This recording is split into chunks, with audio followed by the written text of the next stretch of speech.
Good evening, everyone, and once again, welcome to Ascension. Ascension this evening is fortunate to have another outstanding speaker. And by the way, after the talk tonight, there will be a reception in the back of the church, with an opportunity to greet Rita.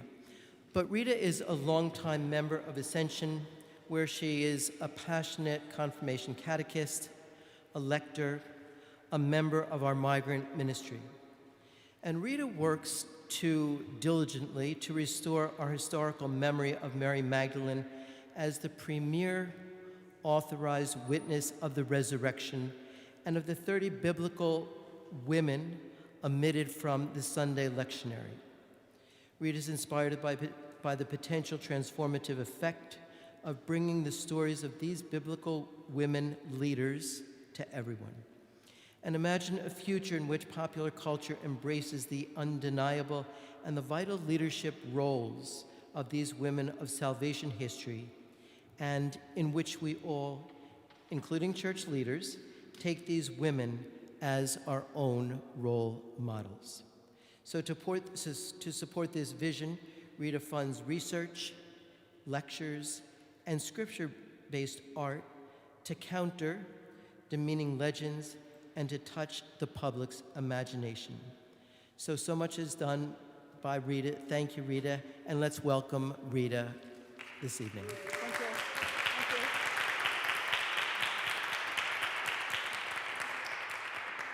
Thank you. Thank you all so much. And before Father Carney gets too far, he'll be here. Father Carney plays a major role.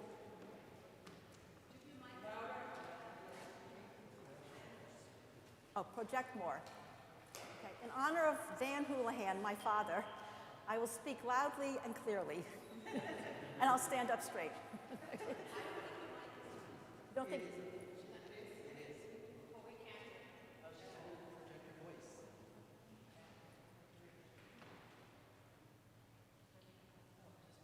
Oh, sorry. Okay, is that better? Oh, wonderful. Sorry, I feel like I'm shouting at you. Okay, so thank you so much. So when I put together my agenda for tonight, and in a minute I'll go through the handouts that you have, but I was thinking, I have to start with why Ascension is so important in the Mary Magdalene work. And I'm going to start with the year 2015 or 14. I told Father Carney, I am writing a letter to Pope Francis, would you review it? And he was like, yes. And can I copy you on this letter? Yes, my name can be on it. And can I say I'm a member of Ascension Parish? Because I was telling the Pope, you have to change. This is essential. And Father Carney said yes. So to those yeses, plus the yes that the parish council gave, when I came to them with a sketch for the relief that's over there, and over in the corner by the sacristy, and we have reproductions of it in the back, the parish council said yes, just based on this sketch. And I'm happy to say, well, I'm sad to say in a way, but this is Sister Margaret Baudette's second to last piece. It's the piece she did right before she did the St. Elizabeth Seton for St. Patrick's Cathedral, and she was about to do 2 more pieces in the series, and she became very ill and unfortunately died. But honor to Sister Margaret Baudette, Sister of Charity of the Bronx, who put her heart and soul into this piece. And I'm happy to give anyone guided tours of that, but not tonight. So thank you to Ascension. The other big part of Ascension, and then the next phase of the Mary Magdalene work, after the art was created, and then this art by Laura James, who's with us here, and you'll have a chance to meet Laura. We're going to break a little earlier just so you can ask the artist questions about how do you do this, and how do you make this? How does this woman talk to you? And then you create these things. So the next phase of the Mary Magdalene work, which the art really supported, is the synod work. And Ascension opened its heart, and Father Carney avidly supported listening sessions throughout the parish, every community, regardless, Spanish, English, whatever language, everyone. And then we came together. I was on the synthesis committee And I will tell you, I was astounded at how similar the input from English-speaking and Spanish-speaking communities were. Everyone asked for women deacons, everyone wanted more women's leadership, and that gave me fire in my soul. And then we submitted our input directly to the Vatican to ensure that it was seen. And a few other parishes did that, and I'm really, really happy that we did it. We also sent it in to the US bishops as they asked, but it went straight to the Vatican too.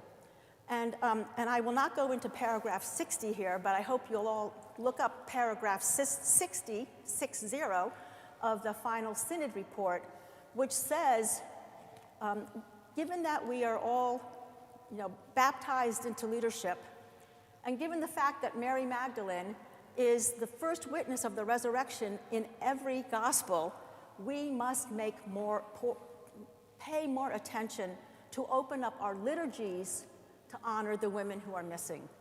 Now, that hasn't happened yet. Many other things are happening in the world, but that's written down, and we're following up on it. So thank you, Ascension. So now I'm going to move into, I forgot to announce that my wonderful friend Elizabeth Hitz here is monitoring my time because I have an agenda, and it's an evening in the middle of the week, and also I want to get to the punchiest stuff, make sure you still have a lot of energy. So, so now, why do this work? I'm not just obsessed. So my name is Rita Houlihan. That's an Irish name. There's a lineage of the Magdalene laundries in Ireland. It's a very tragic lineage. As I was writing out my agenda, I was saying, our lectionary and our traditions have many glories, many fabulous. In fact, we're going to enjoy one of those glories later when Hayden sings for us the Victimae Pascale, which was written in 1050, and I'll explain that in a minute. Many glories, and our lectionary has many glories, but we also have some sorrows, and we also have some pain, and in the lectionary we have erasures, and Father referred to that. And one of the major erasures is Easter Sunday. And now you can take out, if you wish, this beautiful copy of the art. I can't believe it, even on this little, well, we have a good printer here. Hayden did this for us. And if you take, and you just count 1, 2, 3, that's all we hear on Easter Sunday. Scenes 1, 2, 3. That's it. So just take a look at the other scenes. I'm not going to belabor it right now. I'll go into that. But it just gives you an idea. When I say, not just me, many scholars, and I'm not a scholar, I just read a lot of scholars, say this is really a tragedy.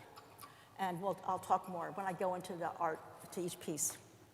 So, so there's that erasure. So we don't get that role model. We don't get to see what did the witnesses of the resurrection do to qualify as witnesses?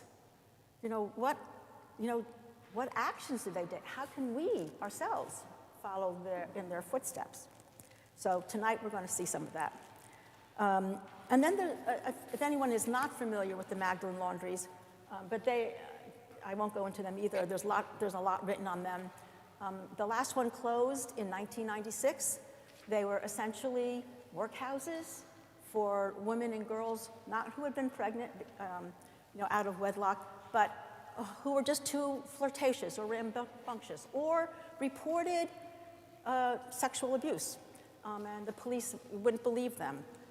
And it was really a collaboration among the government officials and the church. And the laundries were brutal. The work was horrific. The girls had not proper clothing, not proper nutrition, and they could not leave. So it's really horrendous. And it all came from the hypersexualization of the so-called Magdalene sin, which it's really a disgrace. And I'm happy to say there's a very active Justice for Magdalene's research project. an American professor, James Smith, up at Boston College is active in it. I've had meetings with him, and they need to, hope we will do more work where they'll understand that there wasn't just, it's not just a physical damage, but there was genuine spiritual damage. These girls were not taught who the real Mary Magdalene was. And they were just taught that she carried shame, and therefore they carried shame. And the last laundry is being preserved as a memorial, and so there'll be more on that. But I'm just saying that, not to be a downer, there's certainly many dark things, but just to say, when I studied the social and political structures and ecclesiastical structures that enabled, what they call it it's an architecture of confinement, that they made it these things where you just hid the girls away behind walls. Sounds familiar, like we're moving immigrants far, far away behind walls.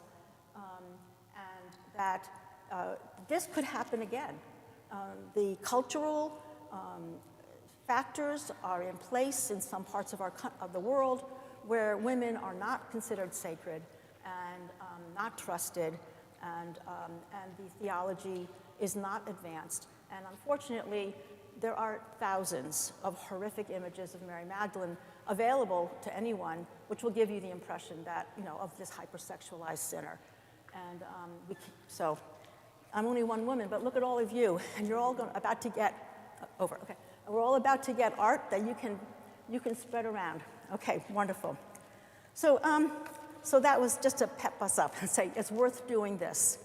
No more Magdalene laundries anywhere. And lots of wonderful Mary Magdalene role models. But I also would like to sort of shift the focus to the risen Jesus. Because the story is not, she's nothing without the risen Jesus. Are any of us really? She followed him. She was faithful to him beyond anybody else. And I'm just going to go through a few facts about her. And these are on. Now we can switch. You have a sheet called a fact sheet, I think. Where's your fact sheet? In your handouts. You should have that. But I'll just go through them quickly. That she is the premier apostle of the resurrection. She's the only named disciple who experienced Jesus' healing power in her own person. That's the 7 demons, which was misinterpreted 5 centuries later. She's the woman who said, the first one to say, "I have seen the Lord," which became the signature phrase for anyone who claimed that they were an apostle. But to be an apostle was to witness the risen Christ and to be sent by him. So let's get into that sending part. So she was sent by Jesus in John 20, verse 17, and in Matthew 28, verse 9 and 10, and then in the the 2nd century addition to Mark. So we have 3 narrative, and those are narrative traditions. They're not just, oh, by the way, Mary Magdalene saw Jesus. These are narratives, which scholars say, therefore, means this is what the community had preserved in oral history, in oral tradition, and preserved it well enough that it was a contained whole, that it could be transported into a written version, okay? And across all 4 Gospels, her name is preserved in the same format. So, and these are geographically dispersed communities, and they go from the year 60, about 60, 70 for Mark, to probably about the year 100, maybe 110 for John. So that's pretty amazing. She's named 14 times, 12 times her full name, 2 times Mary, and that you'll see that in the Gospel of John. That's extraordinary. Only Peter, James, and John are named more than that. And she's the only person who's named at each Paschal mystery event. At the death, the suffering, the death, the burial, the early morning witness, and then the resurrection. And being named, there's a whole study of the women being named or not named. It's in a great book called A Woman's Place, House Churches of Earliest Christianity by Carolyn Ozick and Margaret MacDonald. I highly recommend it. And I have extra copies, which if anyone wants, I'll get. But they studied, and they say in the first century in Greco-Roman culture, it was very common for the men who were writing to just eliminate the women's names. Just, they, not there. But the New Testament, as a social document, not just theological, has more information about women than almost any other document from that time period. Women, we know women owned businesses, we know that they headed households, we know that they maintained faith communities like Mary, the mother of John Mark, in Acts 12, who's omitted from the lectionary. Thank you. So just wanted to, so that's, put that in context. So her name is preserved, her name is frequently repeated, and she's present. All right. Just allow me 2 more minutes in this. So there's some fun facts about Mary Magdalene, too, that counter the popular knowledge. And my goal is to get this into the popular imagination. I mean, I really mean that. So spread the word to people like who are not religious, they're not Catholics, and say, hey, I just learned about this amazing first century woman who would not take no for an answer. And start your conversation that way. So in the popular press, or what, paintings, etc., she's shown with a jar, and it's supposedly an alabaster jar. Well, she never touched an alabaster jar. She never anointed Jesus.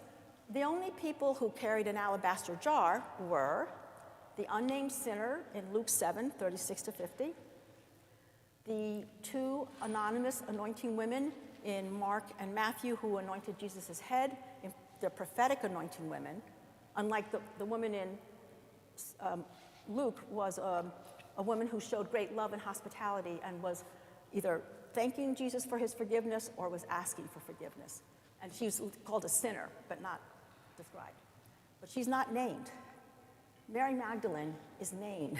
It would be very strange to have a woman be featured in a long text without a name and that it be Mary Magdalene. That it would be very strange. So, so the other 2, the 3 women who have alabaster, actually 4, are the 2 unnamed in Mark and Matthew who anoint his head. And our Laura James is painting that for us. It will be ready in a few months. Mary of Bethany, who anointed Jesus' feet in preparation for his death in John. And then, as I said, the sinner in Luke 7. She was never sent to the apostles. So there's this popular title, Apostle to the Apostles, which can get twisted. And I have heard it said, because this, as my friend Tom Groom, who's a professor at Boston College, says, this is a dangerous memory. Mary Magdalene is a dangerous memory to an institution that really doesn't want questions asked about the structure, okay? And I'm not saying what the answers are, I'm just saying if you don't want questions asked, then you're going to shape the story in the way you want it. So if she's apostle to the apostles, then you can say, well, she was sent to a small group of men, and they did all the rest of the work. In fact, there's a great New Yorker cartoon about that, which I'll dig out. But the first place, the translation that the Vatican uses is apostle of the apostles, so she's a member of the group of apostles. But then, and I'm going to draw on Graham's, and if anyone didn't see Graham Burnett's beautiful talk on attention, it's on our video, and I want to thank our video master up there and welcome all the people who are here on video. Graham talked about attention. And so I, myself, a few years ago, decided I'm going to pay strict attention to the gospel texts. I'm going to take away all the paintings I've seen in my tours of Florence and all the other places with Mary Magdalene and her jar, and Mary Magdalene on her knees, and Mary Magdalene half-dressed. Get rid of all that. Read the text. If you read Matthew 28, verse 9, and John 20, verse 17, which you have in your handout, you will see that Jesus sends Mary Magdalene to his siblings, his adelphoi, his brothers, it's translated as, but I have on good authority that it's brothers and sisters. He never sends her to apostles. he doesn't even send her to disciples because, and now this is part of the big message, because resurrection is about joining his family. One of the major phrases that verses that we miss is John 20:17, which is portrayed over here on the pulpit, thanks to Lucas, who put this up for us today. This is the commissioning of Mary Magdalene. And over here, we have the greeting, where Mary Magdalene greets Jesus when she turns around and sees him, and she doesn't know who he is, and she thinks he's a gardener, and she says, "Sir, if you've taken my Lord, tell me where you've put him, and I will go and take him." And I call that her audacious request. And so and Thomas will make another audacious. And at that moment, he says, "Miriam." So pay attention to that word. And she immediately knows who he is. Not because of his voice. She had already heard his voice. Because the first words that the risen Jesus says, as the resurrected Jesus in the Gospel of John, the first word he says is, "Woman, why are you weeping? Whom do you seek?" Which echoes chapter 1, when the disciples of John the Baptist start following Jesus, and he turns and he says, "What are you seeking?" So the what has turned into the whom, because he knows she's seeking him. And that's when she gives this audacious, she's probably a 35 to 40-year-old widow, probably has a little osteoporosis. There wasn't a lot of, she probably wasn't very tall. And she is telling Jesus, "I'm going to go pick up the body, the dead weight, and literally dead weight of this grown man, and I'll take him." And, they talk about the strength of a mother. So personally, now, I have never read this in any of the scholar books that I've read, and I've read a number of them. But personally, and you're allowed to do this, when you love a piece of scripture, stay with it, be with it, and imagine what was it like when Jesus heard those words. She's going to go and pick me up and carry me? This woman's for real. That's what I think. She's for real. She's determined. And I can rely on her to keep carrying this message. She's not going to just go home and not share it. No. So I call that her audacious request. And I had the privilege of doing a spiritual retreat for a group at Xavier Parish, and the theme was, it was on right after Ash Wednesday, what will be your audacious request for Lent? And now I say to us, to Americans, what is our audacious request in 2026?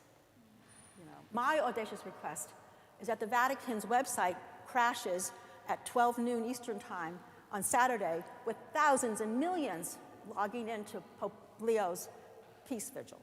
I just found out it's going to be live streamed. So that's slipping a little announcement of that there. So now,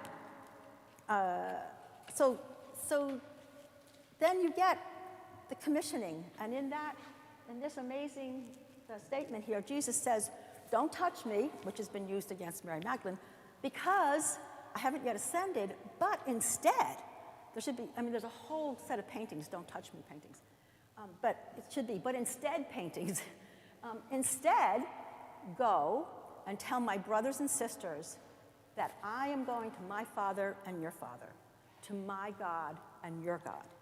Now, all throughout the Gospel of John, according to Raymond Brown and Sandra Schneiders and Scott Lewis, and all these people who have studied it, Jesus has always said, "You go to the Father through me." And so at this, she's crossed a threshold, the same way we're invited to cross the resurrection threshold. And when you cross that threshold and you still keep asking, then you're going to be invited into this relationship, this direct relationship with God the Father, the Son. We're all in there. And he says, basically, you can't hold on to me. You can't have me the way. We're not going to go, walking through Galilee the way we did for 3 years. And Laura's painting. Oh, she's already painted that. And it will be exhibited, by the way, down at the Cornelia Connolly Center.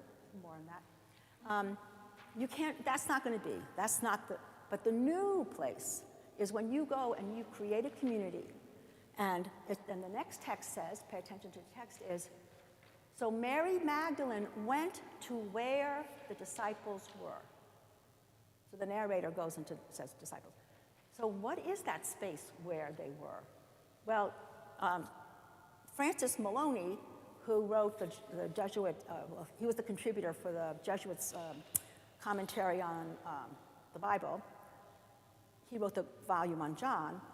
In 1998, he said, you know, I used to think that Mary Magdalene had a very limited mission. Boom, tell the apostles, go home, end of story for her.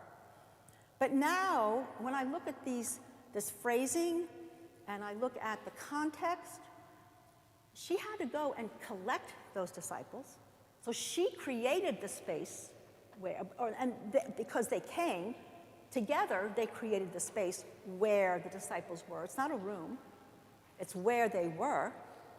And that's where she then shared she's now the authorized speaker for Jesus. He authorized her to speak for him in the first person, to say, I am going to my Father and your Father, to my God and your God. And that's quite an amazing, just think about that. This is first century Israel. He did not have to pick a woman. So now let us look at and I'm going to wrap up now because I really do want to have time for you, when you can gather. We have, all of these are back there in a big poster. We have the real painting. Oh, I am going to speak on that. I am going to go 5 minutes over. So I'm sorry, I have to go over just a little bit. So Laurel's here. She can answer questions about the color of these. Ask her definitely about the color of Mary Magdalene's gown. Ask her about Mary Magdalene getting taller as you go through the procession. Ask her about the colors on the trees in these early scenes. And ask her about Thomas, demanding Thomas, who also made an audacious request. But you'll have to come back later for that.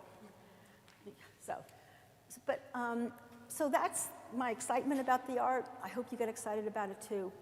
And now I'd really like to ask you to indulge just for a few more minutes. Because in this time, it's April 9th, 2026, we really don't know what's going to happen tonight or tomorrow. You know, we're in a tumultuous time. Our Pope, who is an incredibly courageous man, has called for a worldwide peace vigil. I now want to be having a peace vigil myself every day.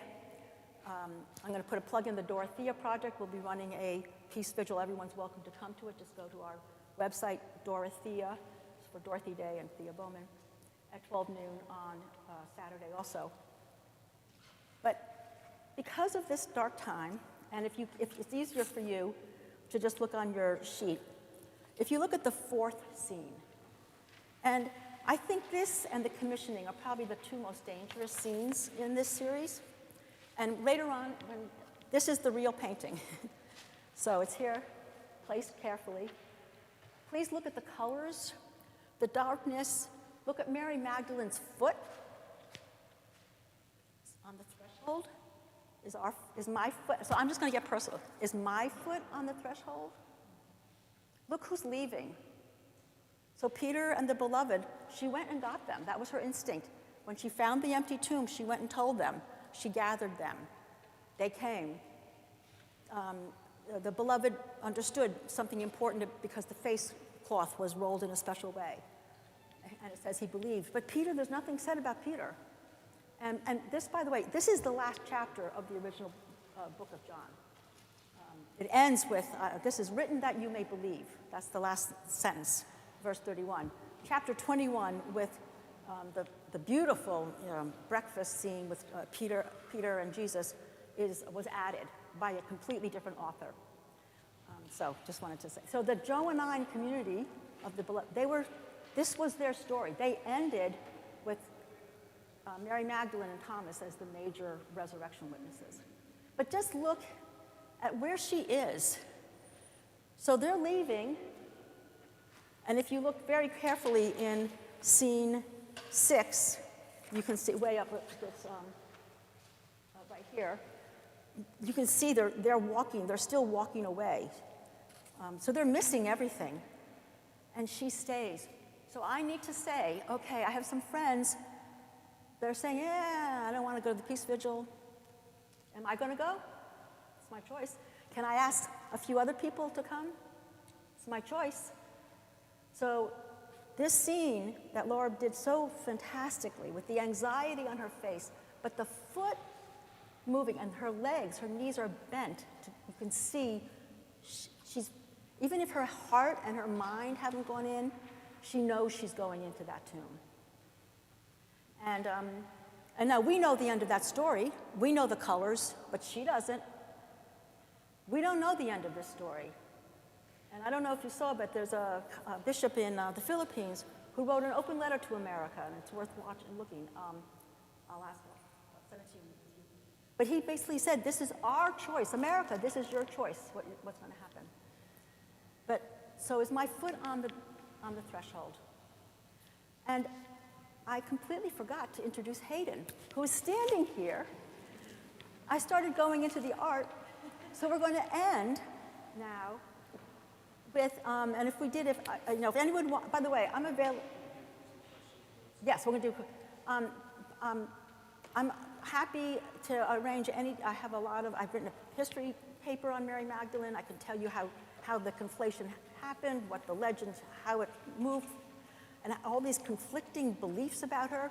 But the year 1050, they think, a monk named Whippo in Burgundy wrote the Victimae Paschalis, which we still sing. It's one of the 4 sequences that's still sung, the Easter sequence.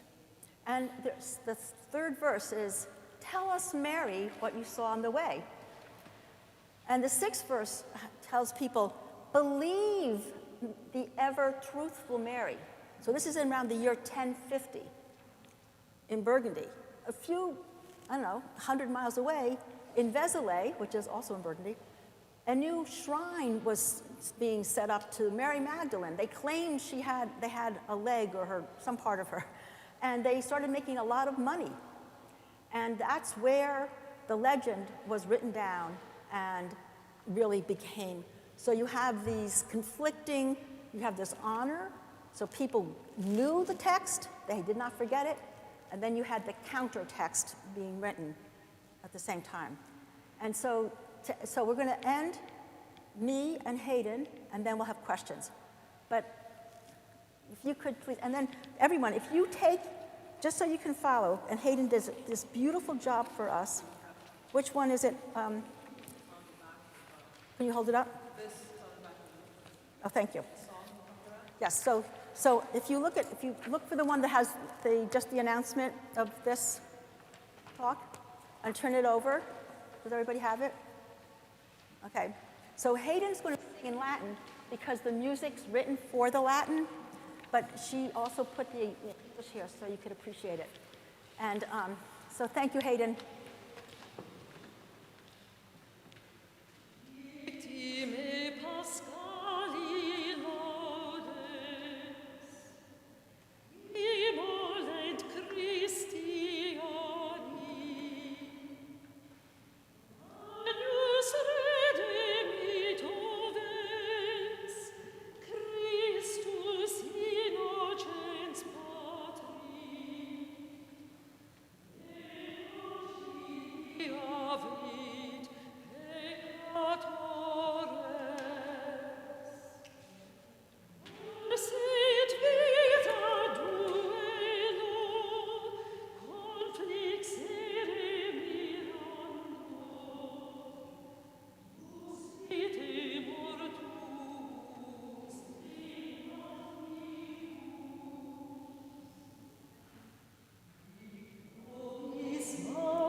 cannot thank Hayden enough.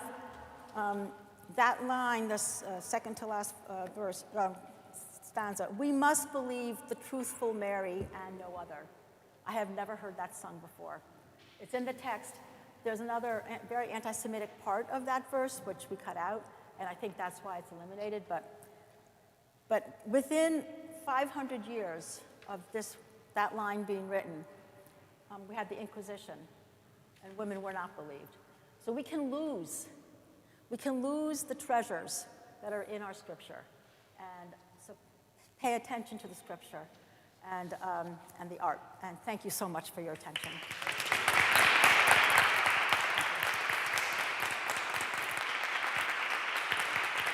Thank you. Thank you. So I'd like to ask Laura to come up. And she has a low voice, and we only have one mic. I'll get you a microphone. Oh, okay. And, but I'd like to introduce Laura James. Yes. Okay, hello everybody. So, I'm on the so spot. yes. So Laura James is an artist born in Brooklyn. No, not the whole thing. But she lives in the Bronx. She's really active in the Bronx art community. She started the Bronx website for. Okay. Okay. Hello. Yeah, it's okay. Okay, and but she started, the way I found Laura was through Liturgical Press, who invited Laura, I think year 2000, to do the Book of the Gospels. And they asked her to do multi-races in it. And so in our lobby, in the rectory, we have one of an early work from 2008, a woman preaching, which Laura gave me permission to rename Phoebe, the deacon. The only person named a deacon in the whole New Testament. But Laura focuses on accessibility and inclusivity. So that her art, and I've used it with kids in confirmation classes, 7th graders, really draws the kids in, and us, draws people in. And she believes in the power of art to create spaces, the way Mary Magdalene created the space, where the disciples were, regardless of background, to be seen and to be understood. So, and I won't, but Laura's bio, I'll put it in the back. And You promised I wouldn't have to give a speech. you're going to answer questions. Oh. That's different. But I do have to say, though, even though I don't want to give a speech, I just admire you so much. Please. Whenever I listen to Rita, I think, be the change that you want to see in the world, And I always remember, when I give talks, I think of Rita as, she's just a lady. She's just a lady who wanted to see a different image of Mary Magdalene than what is seen and what had been commissioned. And, she could commission an artist to make the scenes with the text that's actually in the Bible. Yes. And, she's just a person who felt compelled to do that. And we can all do what we feel called and compelled to do. And we can all be the change that we want to see in the world. And the world needs a lot of changing. So, we can all do that. And I admire you so much. Thank you. Thank you. Well, I do too, because Laura, I'm not always the easiest person with details, but we worked out a technique, and When you say obsessed, Rita's obsessed about this topic, which is a good thing. Yes, but I've learned you collect the details before the artist starts. So that's really important, because you have to really think through. And I was just going through, because this complete set, all 10, are available on Laura's website. The Sisters of St. Joseph in Brentwood, Long Island, have all the 10, the largest that you can buy, and they're in their main assembly room, where all of the sisters from around, maybe the whole United States, will be meeting in a few months. And But I would like to say, around Easter time, people would license images or even buy prints of the 14 stations, which I've had available for many, many years. And since this set has been available, more and more people are using this set instead. So that's, being the change and really, getting it out in the way that was intended. So it's a good thing. So I sent them because they're going to translate all of the wall labels into Spanish and Haitian and Ukrainian. It's going to be quite the exhibit, and we negotiated with them that we could have retreats there. So we'll be at Brentwood, Long Island. Yeah, so it's not too far. No, not too far. It's a beautiful location. And then, as I said, the Cornelia Connolly Center, which is a fantastic middle school and study center and support center for middle school girls. It's Holy Child based. We're going to be installing at their theater Laura's 14 Haitian Stations of the Cross, the 10 Stations of the Resurrection, and 4 of her paintings of the new series, Women in the Ministry of Jesus. And so that's going to, and then another painter, Mimi Silverstein, 6 of her paintings. So it's going to be quite an exhibit, and we'll be but it's all by appointment because it's in a school. So I'll be working out dates, when we can have Ascension people go down. But it's near the Catholic Worker, so it should be really fascinating. But so what would you like? So we have postcards. So I have postcards of if you look at the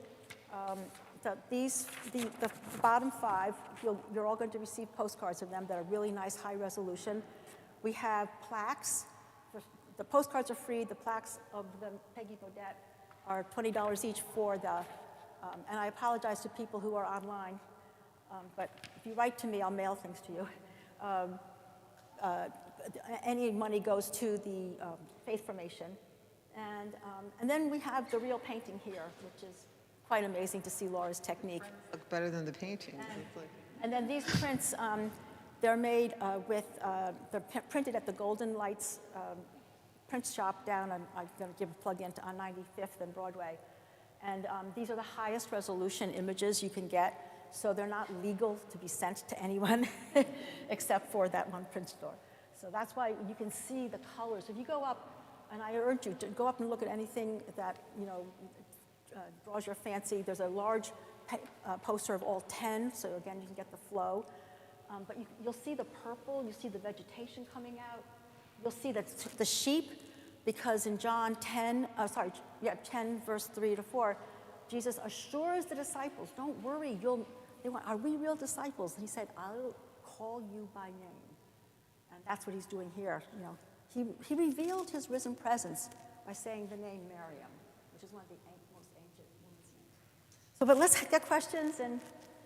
I have a question. Yes. The Pope just got a gift from a Pope-mobile from Ford Ah. Company.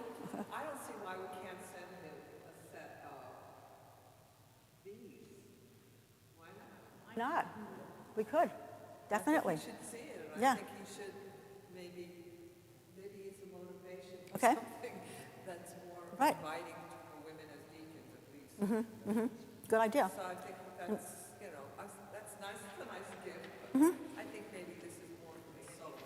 Okay, then the Pope Mobile. Well, I will say that Discerning Deacons, who Rita also works with, and that's actually how I met you, Rita, through Discerning Deacons. I met you through when you did the Magnificat for Yes, but Future you- Church. Oh, Yeah, Discerning yes. Deacons. We were before. Yes, that's right. We That's were right. before Discerning. Yes, but I'm pretty sure you introduced my work Yes, to them. they got. But for the past 2 years, when Pope Francis, the last 2 years when he was at the Vatican, they actually did bring prints of my work and gave them to him. He actually took them. So, and they wrote long letters that were attached to the back. So hopefully he read those as well. But yeah, that's not a bad idea. We should do that. Okay, great. Hi, Laura. Hi, Rita. I love your work so much. It's so beautiful. I really like the figure where Mary finds the 2 angels. Oh yes. I love how you depicted them so casually. One looks like almost nothing. And I love like the Byzantine reference in your work and your use of patterns. So I'm wondering if you can talk about your style and Yeah, the Ethiopian. So this is the Ethiopian Christian art style that I reference, and Ethiopia had been Christian since the 4th century, never colonized, very, very deep tradition of Christianity and Judaism. And, I grew up in a Brethren church, where there was no art at all, nothing.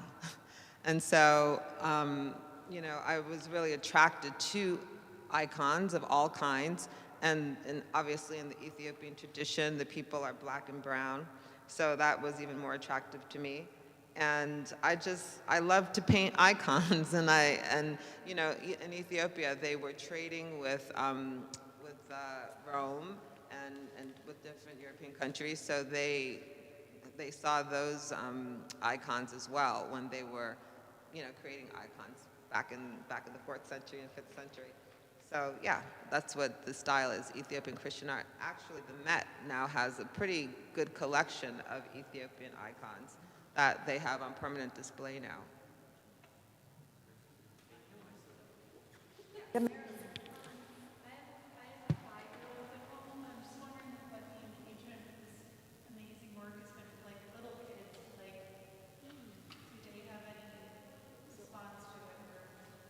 So Meredith asked, she's a 5-year-old.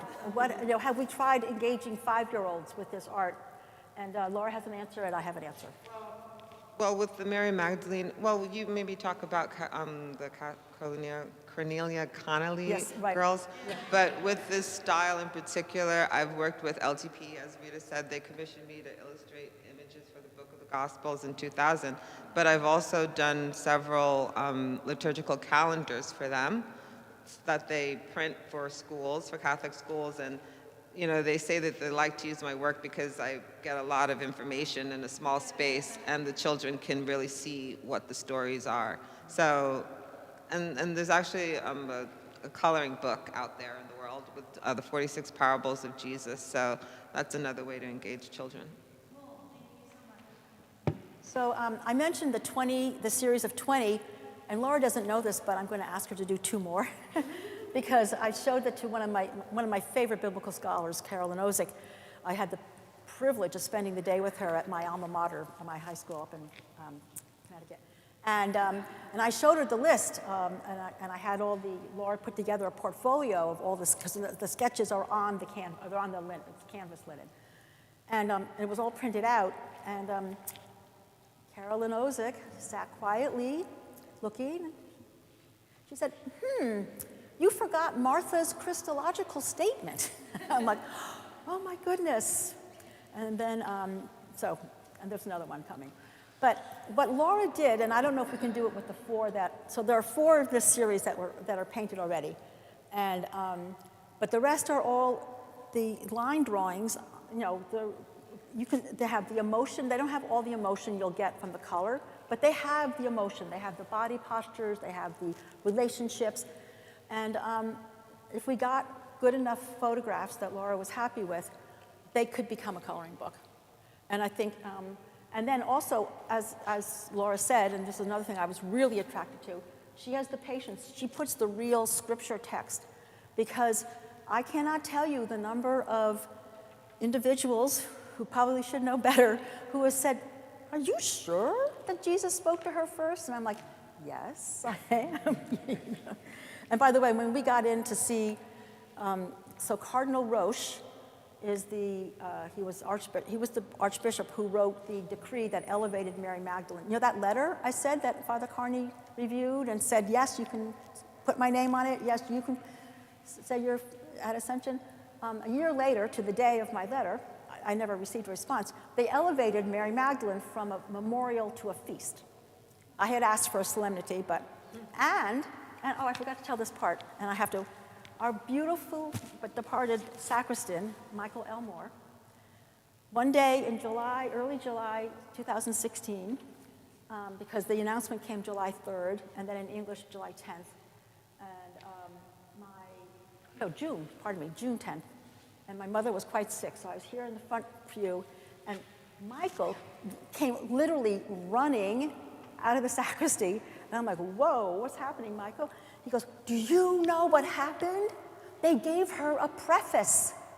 Mary Magdalene has a proper preface for her feast day. So not only there are only 2 women who have feast days, which should be corrected, but she and Mary the Mother, she has a proper preface. And there are holy cards that Jan has for everybody in the back with the commissioning scene, which Laura just told me has been on the programs at multiple churches for this Easter. Because I think that, I mean, I love the proclaiming scene, which is there, the proclaiming, yes, proclaiming. But the commissioning scene is like, that's where she's authorized. So I lost my train of thought. What was I just saying? Yes, okay. Can I bring it back? I was thinking about your question, because you're wondering about children. The first time I saw your art was in a Loyola book Yeah. on confirmation. It must have been 10 years ago. And Rita was a confirmation teacher. I was the Terry, and she was telling me about your art, and it was in one of the Loyola books. I'm wondering, do you know if they've published any of your work in the younger editions? Because it was a wonderful way. Remember Yeah. how they brought that piece really into what the lesson was? Well, so a lot of my images are available for licensing with Bridgman Images, and so Loyola probably got the image from them. But they do renew those, those licenses so that later editions also have these pictures, and they regularly license them. So it's possible. Oh, so you don't really know. I don't know 100%, No, but this was a confirmation level. Right. I mean, it would be Yeah. wonderful for a child, especially when the art is so Yeah. appealing to kids, that But the work has definitely been published for children in children's books and Bibles, children's Bibles and things like that, which is dear to my heart because the children's Bible that I used to have, the pictures, they weren't anything like this, if you know what I mean, back in the 70s. They were blonde and blue-eyed Jesuses. Yeah, pretty much. And then Laura's looking around at her community saying, why are we using this? Yeah. Yes.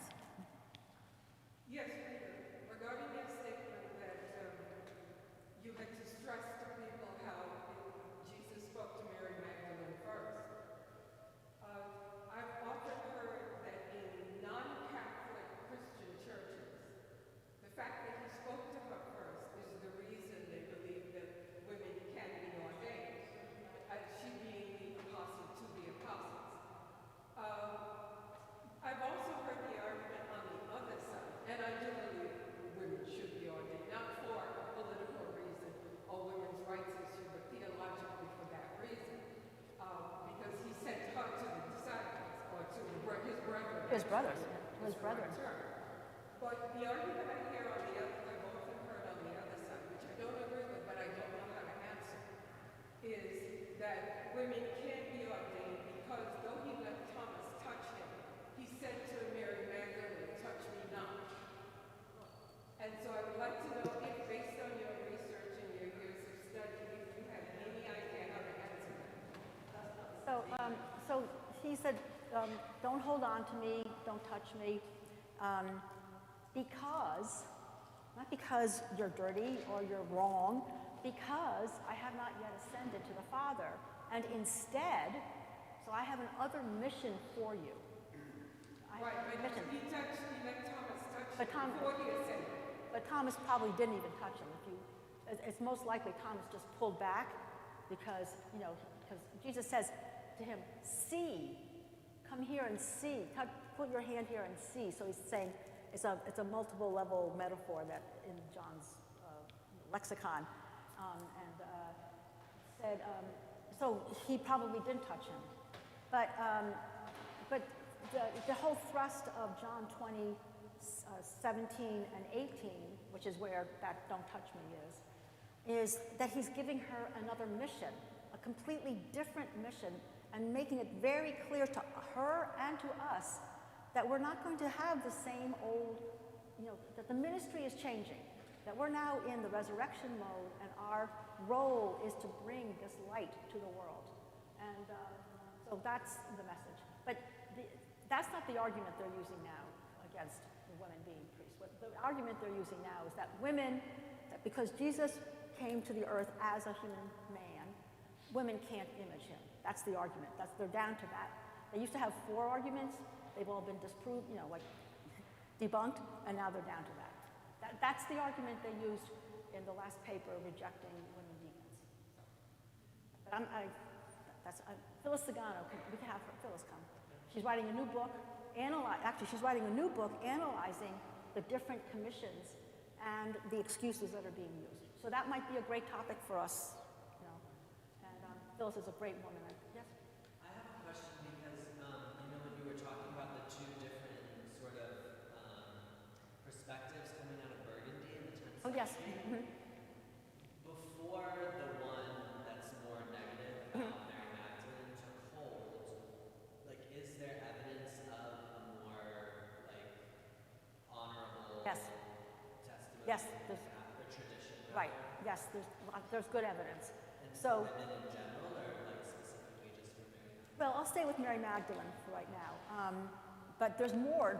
There's new evidence. Michael Peppard was just at the Mary Magdalene conference down in Fordham, and they're finding the scholar. You know, like the more, like I funded some research. He went to Rome, and they're digging in the archive. I mean, a lot of stuff is in archives, and we just need. If you've got a couple extra $1,000, you want to give it to Fordham and say, "Oh, Meredith is here. She'll help you." But I'm serious. It wasn't a huge grant that I gave.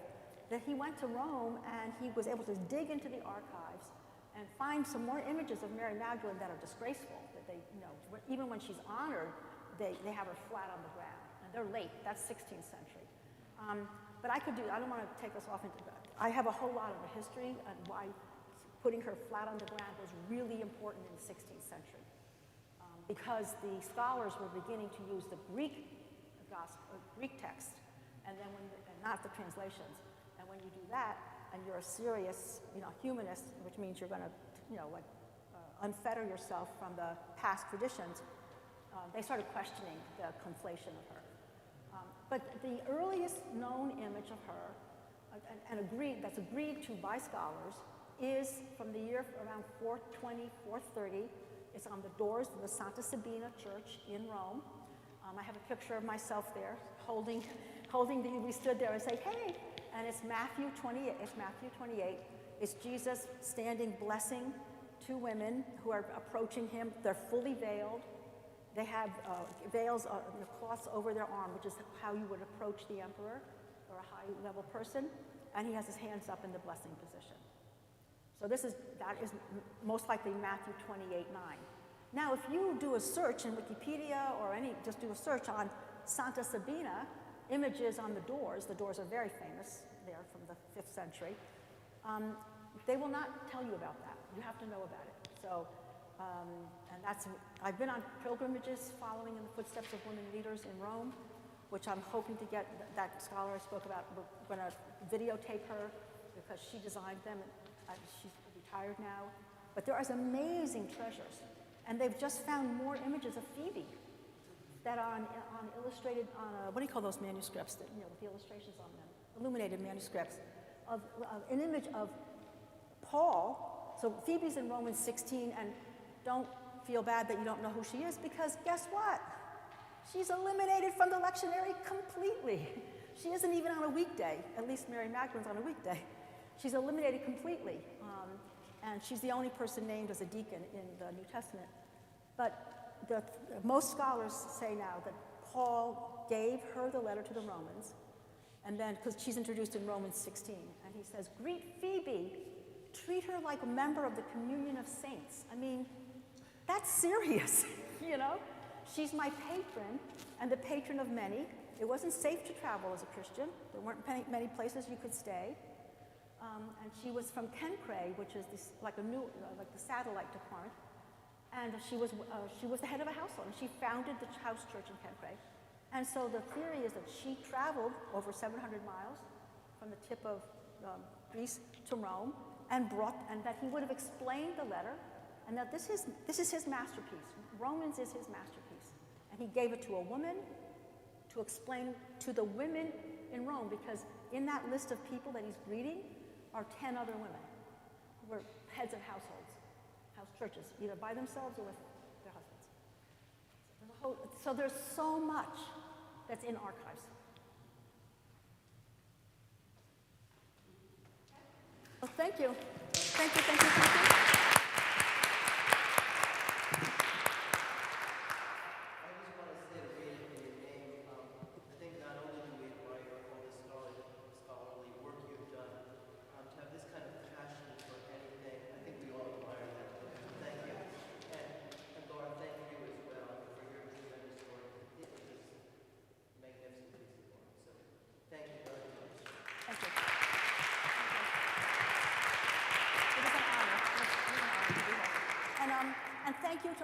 who's here online, and seriously, contact the rectory, and they'll, if you want to receive postcards, I'll send them to you.